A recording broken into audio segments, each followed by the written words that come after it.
My name is Gabriela by Monica Brown, illustrated by John Parra.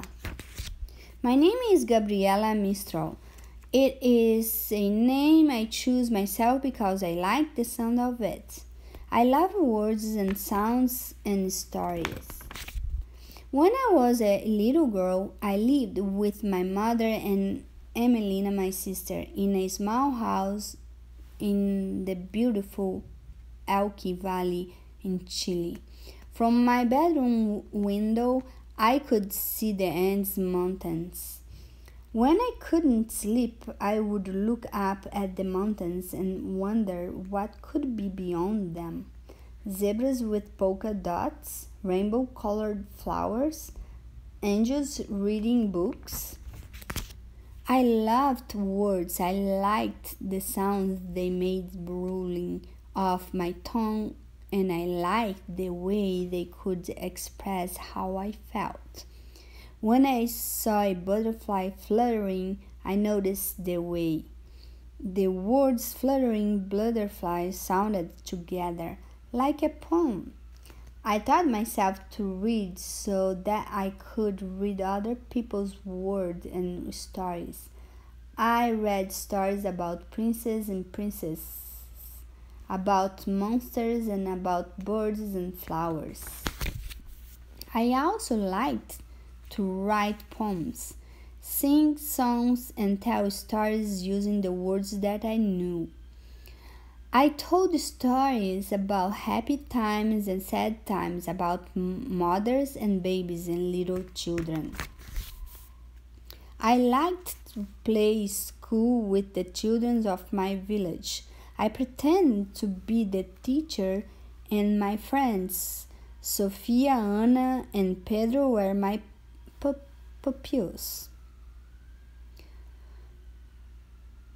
Pedro would always say that I was mean because I made him write his ABCs until he knew all the letters of the alphabet.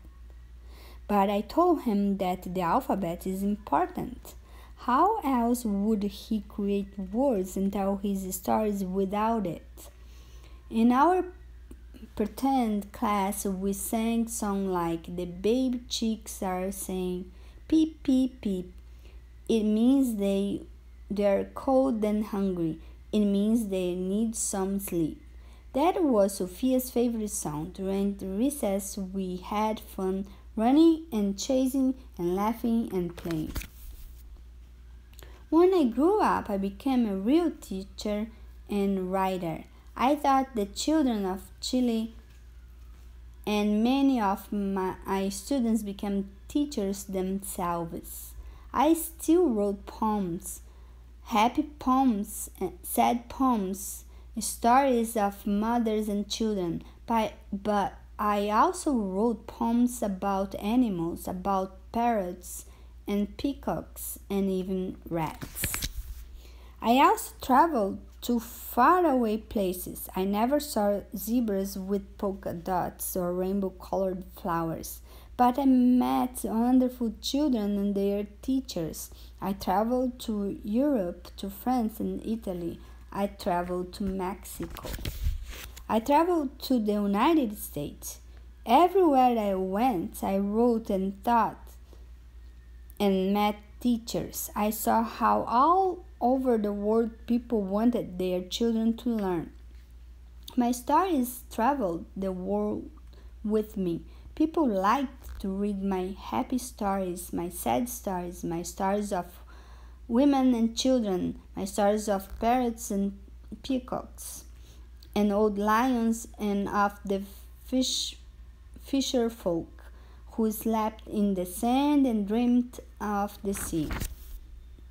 And because people from all over the world loved my stories, so I was given a very special prize, the Nobel Prize for Literature.